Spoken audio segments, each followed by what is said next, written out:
पौष माह कथा अध्याय 10। ऋषि बोले, हे सूत जी, आप चिरंजीवी तथा भगवत भक्त हो। हम लोगों ने आपके योग्य सुंदर आसन लगाया है। हे महाभाग, आप थके हैं, आप यहाँ बैठ जाइए। ऐसा सब ब्राह्मणों ने कहा। इस प्रकार बैठने के लिए कहकर जब सब तपस्वी और समस्त जनता बैठ गई, तब विनय पूर्वक तपोवृद्ध समस्त मुनियों से बैठने की अनुमति लेकर प्रसन्न होकर आसन पर सूत जी बैठ गए। तदंतर सूत को सुखपूर्वक बैठे हुए और श्रम रहित देखकर पुण्य कथाओं को सुनने की इच्छा वाले समस्त ऋषि यह बोले, हे सूत जी, हे महाभाग, आप भाग्यवान हैं। भगवान व्यास के वचनों के हार्दिक अभिप्राय को गुरु की कृपा से आप जानते हैं। क्या आप सुखी तो हैं? आज बहुत दिनों के बाद कैसे इस वन में पधारे? आप प्रशंसा के पात्र हैं। हे व्यास शिष्य शिरोमणि, आप पूज्य हैं। इस असार संसार में सुनने योग्य हजारों विषय है, परंतु उनमें श्रेष्ठ कर थोड़ा सा और सारभूत जो हो वह हम लोगों से कहिए। हे महाभाग, संसार समुद्र में डूबते हुओं को पार करने वाला तथा शुभ फल देने वाला आपके मन में निश्चित विषय जो हो वही हम लोगों से कहिए। हे अज्ञान स्वरूप अंधकार से अंधे हुओं को ज्ञान रूप चक्षु देने वाले भगवान के लीला रूपी रस से युक्त परमानंद का कारण संसार रूपी रोग को दूर करने में रसायन के समान जो कथा का सार है वह शीघ्र हमसे कहिए। इस प्रकार सौनक आदि ऋषियों के पूछने पर हाथ जोड़कर सूत जी बोले, हे समस्त ऋषियों मुनियों, मेरी कही हुई सुंदर कथा को आप लोग सुनिए। हे विप्रो, पहले मैं पुष्कर तीर्थ को गया। वहाँ स्नान करके पवित्र ऋषियों देवताओं तथा पितरों को तर्पण आदि से तृप्त करके तब समस्त प्रतिबंधों को दूर करने वाली यमुना के तट पर गया। फिर क्रम से अन्य तीर्थों को जाकर गंगा तट पर गया। पुनः काशी आकर अनंतर गया तीर्थ पर गया। पितरों को का श्राद्ध कर तब त्रिवेणी पर गया। तदंतर कृष्णा के बाद गंडकी में स्नान कर पुलह ऋषि के आश्रम पर गया। धेनुमती में स्नान कर फिर सरस्वती के तीर पर गया। वहाँ हे विप्रों त्रिरात्रि उपवास कर गोदावरी गया। फिर कृतमाला, कावेरी, निर्विंध्या, ताम्रपर्णिका, तापी, वैहायसी, नंदा, नर्मदा, सरमदा नदियों पर गया। पुनः चर्मवंती में स्नान कर पीछे सेतुबंध रामेश्वर पहुंचा। तदंतर नारायण का दर्शन के हेतु बद्री बन गया। तब नारायण का दर्शन कर वहां तपस्वियों को अभिनंदन कर पुनः नारायण को नमस्कार कर और उनकी स्तुति कर सिद्ध क्षेत्र पहुंचा। इस प्रकार बहुत से तीर्थों में घूमता हुआ कुरुदेश तथा जंगल देश में घूमता घूमता फिर हस्तिनापुर में गया। हे द्विजो, यहाँ यह सुना कि राजा परीक्षित राज्य को त्याग बहुत ऋषियों के साथ परम पुण्यप्रद गंगा तीर गए हुए हैं और उस गंगा तट पर बहुत से सिद्ध सिद्धि हैं भूषण, जिनका ऐसे योगी लोग और देवर्षि वहाँ पर आते हैं। उनमें कोई निराहार, कोई वायु भक्षण कर, कोई जल पीकर, कोई पत्ते खाकर, कोई श्वास को ही आहार कर, कोई फलाहार और कोई फेन का आहार करते हैं। हे द्विजो, उस समाज में कुछ पूछने की इच्छा से हम भी गए। वहाँ ब्रह्म स्वरूप भगवान महामुनि व्यास के पुत्र बड़े तेज वाले बड़े प्रतापी श्री कृष्ण के चरण कमलों को मन से धारण किए हुए श्री सुखदेव जी आए।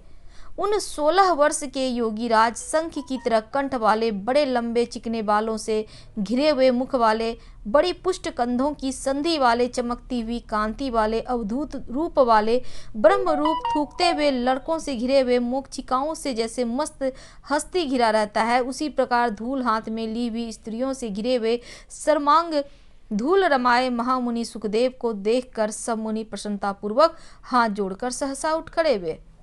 इस प्रकार महामुनियों द्वारा सत्कृत भगवान सुख को देखकर तत्पश्चात पश्चाताप करती पछताती हुई स्त्रियां और साथ ही के बालक जो उनको चिढ़ा रहे थे दूर ही खड़े रह गए।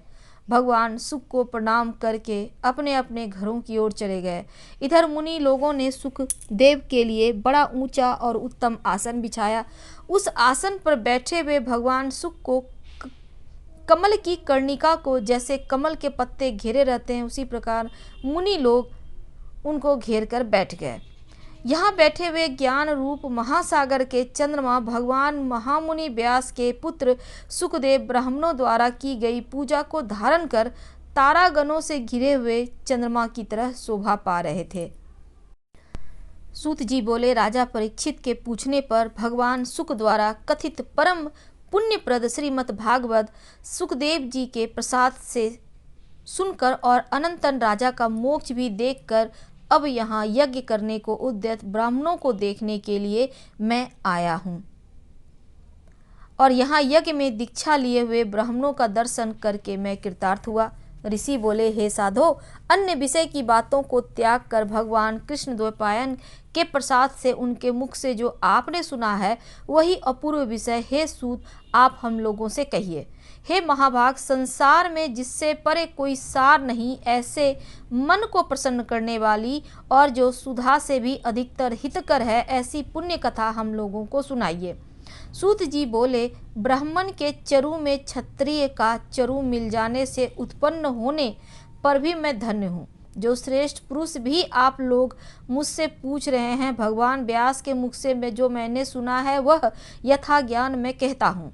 एक समय नारद मुनि नर नारायण के आश्रम में गए, जो आश्रम बहुत से तपस्वियों, सिद्धों और देवताओं से भी युक्त है और बैर, बेहड़ा, आंवला, बेल, आम, अमड़ा, कैथ, जामुन, कदम्ब आदि और भी अनेक वृक्षों से सुशोभित है। भगवान विष्णु के चरणों से निकली हुई पवित्र गंगा और अलकनंदा भी वहाँ बह रही है। ऐसे नर नारायण के स्थान में श्री नारद मुनि ने जाकर उन पर ब्रह्म नारायण को, जिनका मन सदा चिंतन में लगा रहता है, जिनके जितेंद्रिय काम क्रोध आदि छहों शत्रुओं को जीते हुए हैं, अत्यंत प्रभा जिनके शरीर से चमक रही है, ऐसे देवताओं के भी देव तपस्वी नारायण को साष्टांग प्रणाम, दंडवत प्रणाम कर और हाथ जोड़कर नारद उस मुनि व्यापक प्रभु की स्तुति करने लगे। नारद जी बोले, हे देव देव, हे जगन्नाथ, हे कृपा सागर सतपते, आप सत्यव्रत हो, त्रिसत्य हो, सत्य आत्मा हो और सत्य संभव हो। हे सत्य योने, आपको नमस्कार है, मैं आपकी शरण में आया हूँ। आपका जो तप है वह संपूर्ण प्राणियों की शिक्षा के लिए और मर्यादा की स्थापना के लिए है। यदि आप तपस्या ना करें तो जैसे कलयुग में एक के पाप करने से सारी पृथ्वी डूबती है, वैसे ही एक के पुण्य करने से सारी पृथ्वी तरती है। इसमें तनिक भी संशय नहीं है। पहले सतयुग आदि में जैसे एक पाप करता तो सभी पापी हो जाते थे, ऐसी स्थिति हटाकर कलयुग में केवल एक कर्ता ही पापों से लिप्त होता है। यह आपके तप की स्थिति है। हे भगवान, कलि में जितने प्राणी हैं सब विषयों में आसक्त हैं, स्त्री पुत्र गृह में लगा है चित्त जिनका, ऐसे प्राणियों का हित करने वाला जो हो और मेरा भी थोड़ा कल्याण हो, ऐसा विषय विचार कर केवल आप ही कहने के योग्य हैं। वही आपके मुख से सुनने की इच्छा से मैं ब्रह्मलोक से यहाँ आया हूँ। आप ही उपकार प्रिय विष्णु हैं, ऐसा वेदों में मिश्रित है। इसलिए लोकोपकार के लिए कथा का सार इस समय आप सुनाइए, जिसके श्रवण मात्र से निर्भय मोक्ष पद को प्राप्त करते हैं। इस प्रकार नारद जी का वचन सुन भगवान ऋषि आनंद से खिलखिला उठे और भुवन को पवित्र करने वाली पुण्य कथा आरंभ की। श्री नारायण ने कहा, हे नारद, गोपों की स्त्रियों के मुख कमल के भ्रमर रास के ईश्वर, रसिकों का आभरण, वृंदावन बिहारी ब्रज के पति आदि पुरुष भगवान की पुण्य को कथा को कहता हूँ। जब निमेष मात्र समय में जगत को उत्पन्न करने वाले हैं, उनके कर्मों को हे वत्स इस पृथ्वी पर कौन वर्णन कर सकता है। हे नारद मुने, आप भी भगवान के चरित्र का सरल सार जानते हैं और यह भी जानते हैं कि भगवान वह चरित्र वाणी द्वारा नहीं कहा जा सकता, तथापि अद्भुत पुरुष यहाँ पर दरिद्रता और वैधव्य का नाश करने वाला, यश का दाता एवं सत्पुरुष और मोक्ष को देने वाला है, अतः शीघ्र ही इसका प्रयोग करना चाहिए। तब नारद मुनि ने कहा, ये देवता कौन है, उनका महात्म क्या है, यह अद्भुत सा प्रतीत होता है, अतः आप मुझको विस्तार पूर्वक कहिए। सूत जी बोले, श्री नारद का वचन सुनकर नारायण क्षणमात्र पुरुषोत्तम में अच्छी तरह मन लगाकर बोले। श्री नारायण कहते हैं, इस पृथ्वी पर जो मनुष्य दूसरों के भाग्य के अनुव्रती, दरिद्रता से पीड़ित, नित्य रोगी रहने वाला, पुत्र चाहने वाले, जड़ गूंगे, ऊपर से अपने को बड़े धार्मिक दर्शाने वाले, विद्या विहीन मलिन वस्त्रों को धारण करने वाले, नास्तिक, पर स्त्रीगामी, नीच, जर्जर, दास वृत्ति करने वाला, आशा जिनकी नष्ट हो गई हैं, संकल्प जिनके भग्न हो गए हैं, तत्व जिनके छीन हो गए हैं, कुरूपी, रोगी, कुष्ठी, टेढ़े मेढ़े अंग वाले, अंधे, इष्ट वियोग, मित्र वियोगी, स्त्री वियोग, आप्त पुरुष वियोग, माता पिता विहीन, शोक दुख आदि से सूख गए हैं, अंग जिनके अपनी इष्ट वस्तु से रहित उत्पन्न हुआ है, फिर अनुष्ठान के करने और सुनने से पुनः उत्पन्न ना हो। हे प्रभु, ऐसा प्रयोग हमको सुनाइए। वैधव्य, बंध्या दोष, अंगहीनता, दुष्ट व्याधियां, रक्त पित्त आदि, मिर्गी, राज यक्ष्मी जो दोष है, इन दोषों से दुखित मनुष्यों को देखकर हे जगन्नाथ मैं दुखी हूँ, अतः मेरे ऊपर दया करके हे ब्राह्मण मेरे मन को प्रसन्न करने वाले विषय का विस्तार पूर्वक कहिए। आप सर्वज्ञ हैं, समस्त तत्वों के आयतन हैं। सूत जी बोले, इस प्रकार नारद के परोपकारी मधुर वचनों को सुनकर देव नारायण चंद्रमा की तरह शांत महामुनि नारद से नए मेघ के समान गंभीर वचन बोले। ऋषिगण बोले, हे महाभाग, नर के मित्र नारायण नारद के प्रति जो शुभ वचन बोले आप विस्तार पूर्वक हमसे कहें। सूत जी बोले, हे द्विज समस्तो, नारायण ने नारद के प्रति जो सुंदर वचन कहे वह मैंने सुने हैं वैसे ही आपसे कहता हूँ, आप लोग अवश्य सुनिए। नारायण बोले, हे नारद, पहले महात्मा श्री कृष्णचंद्र ने राजा युधिष्ठिर से जो कहा था वह मैं कहता हूँ, सुनो।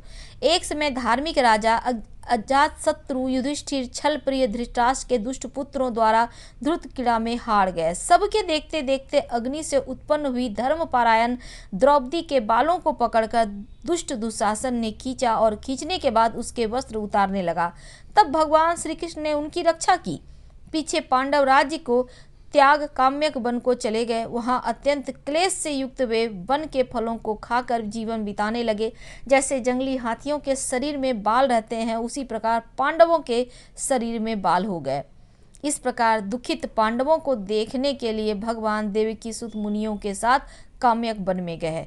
उन भगवान को देखकर मृत शरीर में पुनः प्राण आ जाने की तरह युधिष्ठिर, भीमसेन, अर्जुन आदि प्रेम विह्वल होकर सहसा उठ खड़े हुए और प्रीति से श्री कृष्ण को गले मिले और भगवान कृष्ण के चरण कमलों में भक्ति से नमस्कार करने लगे।